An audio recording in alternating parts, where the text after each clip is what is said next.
Righto, pull up a chair. We need to have a serious chat. And when I say serious, I mean the kind of chat you have when you realize your mate is about to do something incredibly stupid with his life savings, and you're the only one sober enough to stop him. If you've been scrolling through the property apps late at night, desperate, eyes stinging, brain fried from looking at the median house prices in Sydney or Melbourne, you've probably stumbled across it. The unicorn. The holy grail. The $50,000 house. It's sitting there, somewhere out in the back of beyond. Places like Quilpie or Zeehan, or some dusty speck on the map where the pub shuts at 4 p.m. and the tumbleweeds of right-of-way. You look at that price tag, $50,000, maybe $60,000, and your brain, exhausted from the cost of living crisis, starts whispering sweet little lies to you. Mate, it says, that's cheaper than a new Toyota Hilux. That's cheaper than a 10% deposit on a showbox in Parramatta. I could buy that outright. Cash. No mortgage. No banks breathing down my neck. Just me, owning a piece of Australia. The great Australian dream, finally unlocked. You start doing the napkin maths, don't you? If I rent it out for even $150 a week, that's... what? Over 15% yield? That's passive income. Baby, I'm a property tycoon. I'll buy 10 of them and retire by Friday. Stop. Just stop right there. Put the credit card away. Close the browser tab. Because what you are looking at is not a house. It is not an investment. And it is certainly not an asset. In the financial world, we have specific words for things that eat your money while you sleep. We call them liabilities. But out here, in the cold, hard reality of regional ghost towns, I call them financial coffins. Today, I'm going to rip the lid off the 50K house trap. We are going to perform a brutal audit of what it actually costs to own these things. We are going to talk about why cheap is the most expensive word in the dictionary. And I'm going to show you why buying a rundown shack in the middle of nowhere isn't getting on the property ladder. It's chaining yourself to a sinking ship. You've been told that property always doubles every 7 to 10 years. You've been told that rent money is dead money. Well, I'm here to tell you that sometimes, buying is the quickest way to bankruptcy. Let's get into it. Part 1. The validation. Why you want it. Look, before I start tearing this idea apart, I want to say, I get it. I really do. I'm not standing here in a $5,000 banker chute judging you from an ivory tower. The system is rigged. The housing market in this country has gone completely bonkers. We are living in a time where the average house price in Sydney is hovering around $1.6 million. You need a deposit that looks like a telephone number just to get a foot in the door. You're working hard. You're picking up overtime. You're skipping the smashed avo. Not that it makes a difference. And you're watching your savings get eaten away by inflation at the supermarkets. It feels like the goalposts aren't just moving. They're being packed onto a ute and driven to another state. So, when you see a house for the price of a used Camry, it feels like a lifeline. It validates you. It makes you feel like maybe, just maybe, you've found a loophole. A hack. While everyone else is enslaved to a 30-year mortgage, stressing about interest rate rises from the RBA, you're going to be a free man. And the media loves these stories too. You see them on the news every other week. Young couple buys 3 houses for $150,000. The new property moguls. It sells the dream that there's still a bargain out there if you're just willing to go regional. You are not crazy for wanting this. You are reacting rationally to an irrational market. You want security. You want bricks and mortar because that's what we've been brainwashed to believe is the only path to wealth in Australia since the dawn of time. But here is the hard truth. The market is efficient. In finance, there's a saying, there are no free lunches. If a house is selling for $50,000 in a country where the average build cost is 10 times that, there is a reason. A very big, very ugly reason. The market isn't stupid. If that house was a gold mine, a local farmer or a savvy investor would have snapped it up years ago. They drive past it every day. They know the history. The fact that it's sitting there, staring at you on the internet, means the locals know something you don't. You're not buying a bargain. You're buying someone else's headache. And you're about to pay full price for the privilege. Part 2. The brutal audit. The maths. Right, let's put the emotions aside. Emotions are expensive. Let's stop dreaming about painting the fence and start looking at the spreadsheet. This is the brutal audit. I want to take a real example. Let's talk about a town like Quilpie in outback Queensland, or maybe a struggling former mining town in Tasmania or Western Australia after the boom has busted. You find a place, listed for $65,000. You negotiate them down to $50,000 because, surprise, surprise, nobody else is bidding. You feel like a genius. I just made $15,000 instant equity, you tell yourself. No, you didn't. You just established the new market value, which is exactly what someone is willing to pay you. Now, let's look at the income. You reckon you can rent it out for $150 a week. Let's be optimistic and say $150. That's $7,800 a year in gross income. On a $50,000 purchase, that's a 15.6% yield. On paper, that looks incredible. You'd get laughed out of the bank asking for that kind of return on a term deposit. But gross yield is a vanity metric. It's the number real estate agents use to sell you a lemon. We care about net cash flow. That's the money that actually ends up in your pocket after the house has finished mugging you. Let's strip it down, line by line. First up, council rates. You might think, oh, it's a tiny town, rates must be cheap. Wrong. This is the first mistake rookies make. Often, these regional councils have huge geographical areas to cover and very few ratepayers. They have to maintain roads, water, sewage for a spread-out population. It is not uncommon for rates in these declining towns to be higher than in the city. I've seen rates bills for $2,500 or even $3,000 a year on properties worth 60 grand. Let's be generous and say $2,500. Running total income, $7,800 minus $2,500 equals $5,300. Next, insurance. This is the big one. Insurance companies aren't charities. They have actuaries and algorithms. They know that cheap houses in regional areas are often in flood zones, bushfire zones, or cyclone paths. Or they're just old and made of timber that's essentially dry kindling. Trying to insure a $50,000 shack can sometimes cost you nearly as much as insuring a suburban home. Or worse, you might find it's an insurable. But let's assume you find a cover. It might set you back $2,000 a year. Running total income, $5,300 minus $2,000 equals $3,300. Now, property management. You're not going to drive 12 hours to fix a leaking tap or collect rent. You need an agent. In metro areas, you pay maybe 5 or 6%. In regional areas, because the rents are so low in dollar terms, they charge a higher percentage to make it worth their time. Or they charge a minimum flat fee. Let's estimate about 10% plus GST. That's roughly $850 a year. Running total income, $3,300 minus $850 equals $2,450. We are down to $47 a week profit. But we haven't even touched the house yet. Maintenance and repairs. This is where the cheap house kills you. A $50,000 house is not a new house. It's likely 80 years old. It has stumps that are rotting. It has a roof that's rusted.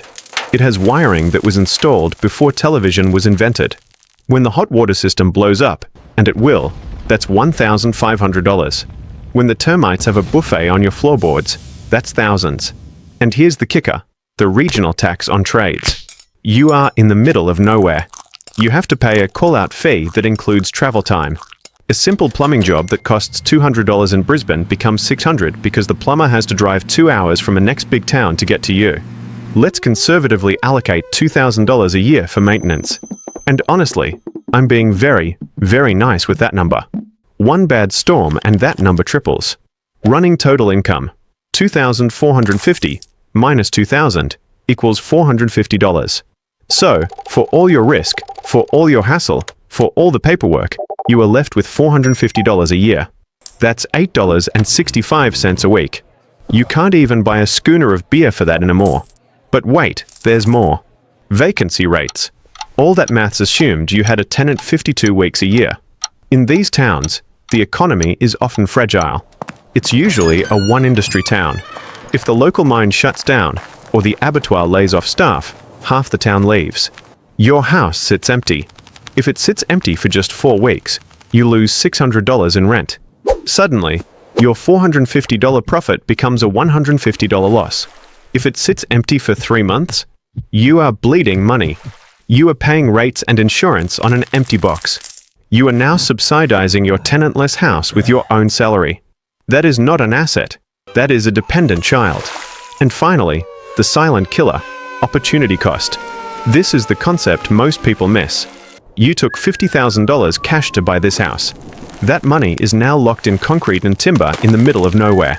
If you had put that $50,000 into a boring index fund, or even a high-interest savings account at 5%, you'd make $2,500 a year risk-free. No termites, no council rates, no stress. So by buying the house, you aren't just making $450. You are effectively losing the $2,500 you could have made doing absolutely nothing. Your real loss is over $2,000 a year. And we haven't even talked about liquidity. When you realize this was a mistake and want to sell, who are you going to sell to? The population is shrinking. The locals don't want it. You have to wait for the next sucker from the city to browse the internet and make the same mistake you did. That could take years. You are trapped. Part 3. The psychological trap. It's in your head. So if the maths is this bad, and believe me, it is, why do we still want to do it? Why did that couple in the news buy the place in Quilpie? Why are you still tempted? It comes down to psychology. Specifically, 3 powerful brain hacks that are working against you. Number 1. Anchoring bias.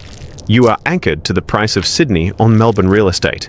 When you see 1.6 million every day, $50,000 looks like pocket change. It looks like free.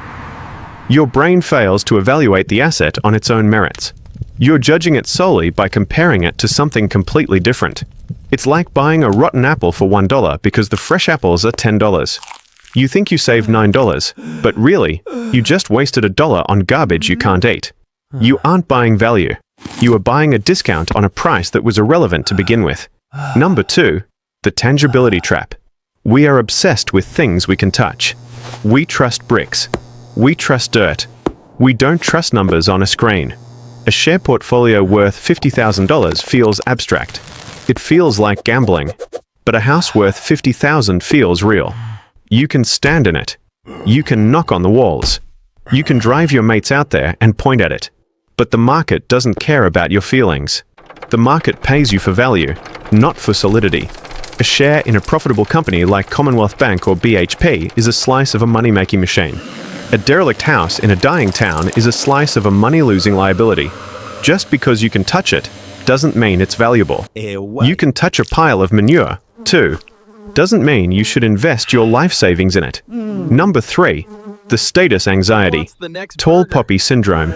In Australia, home ownership is the ultimate status symbol. At the weekend BBQ, nobody asks, how is your diversified ETF portfolio performing? They ask, where did you buy? Or how many properties have you got? We have a culture that glorifies the property mogul. We feel like failures if we don't have a title deed. Buying the cheap house is a way to soothe that anxiety.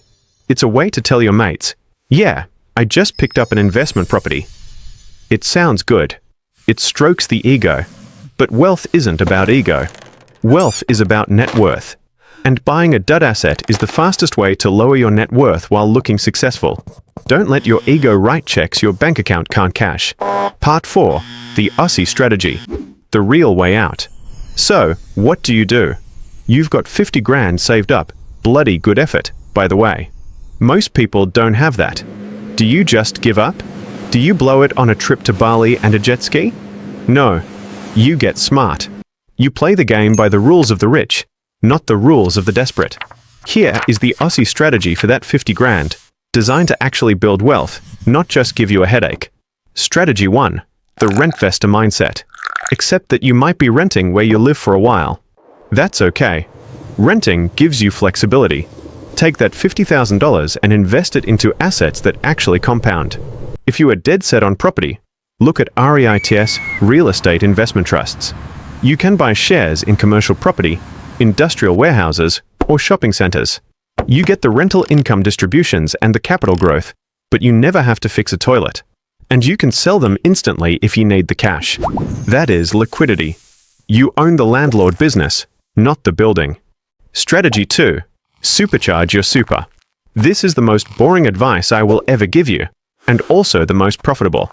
If you salary sacrifice some of that money into your superannuation, you are instantly making a return. How? Taxes. You pay 32.5 cents, or 37 cents, or even 45 cents on the dollar in income tax. Inside super, you only pay 15%. By moving money into super, you are instantly saving 20 to 30% in tax. That is a guaranteed return before the money is even invested. Then, inside super, that money can be invested in high-growth shares. Over 10, 20, 30 years, the compound interest on that tax saving will blow that $50,000 shack out of the water. And thanks to the First Home Super Saver Scheme, the FHSS, you can actually pull some of that voluntary contribution out later to buy a real house, one you actually want to live in. It's a no-brainer. Strategy 3. The offset account hack. If you already have a mortgage, or if your partner does, put that $50,000 in the offset account. Every dollar in there saves you interest. If your mortgage rate is 6%, putting $50,000 in offset is earning you a tax-free, risk-free return of 6%. To match that with an investment property, after tax and costs, you'd need a rental yield of like 9 or 10%, which, as we saw with the Quilpie house, is virtually impossible once you factor in the costs. The offset account is the ultimate weapon of the Aussie homeowner. It's guaranteed. It's liquid. Use it. Strategy 4. The low-cost index fund. The ETF Vanguard. Beta shares. BlackRock. The big boys. Buy a broad market index fund. The ASX 200 or the S&P 500. You are buying a slice of the biggest, most profitable companies in Australia or the world. Companies that have millions of customers, intellectual property, and huge cash flows. Unlike the house in the middle of nowhere, these companies are working 24/7 to make money. They innovate. They grow. And if you need the money for an emergency, you can sell a few units and have the cash in your bank in 2 days. Try selling a house in a country town during a downturn. You'll be waiting 2 years. Conclusion. Listen to me closely. There is a massive difference between being cheap and being value. Cheap is buying a $2 toaster that burns your house down. Value is buying a $50 toaster that lasts 10 years. That $50,000 house is the $2 toaster of the investment world. Don't let the desperation of the housing crisis trick you into making a mistake that will haunt you for decades. Don't buy a liability and call it an asset. Don't let the fear of missing out drive you into the arms of a bad deal. Keep saving. Invest in quality assets. Use the tax system to your advantage. And stop looking at property listings in towns where the population is smaller than your high school graduating class. You've worked too hard for that money to throw it into a money pit in the desert. Be smart. Be patient. And don't let the emotions win. If you want to know exactly how I'd invest $50,000 in the stock market today, without paying a cent in brokerage fees and keeping it all tax efficient, I've broken down my exact portfolio in the next video. It's boring, but it works. And boring makes money. I'll see you in the next one. Cheers.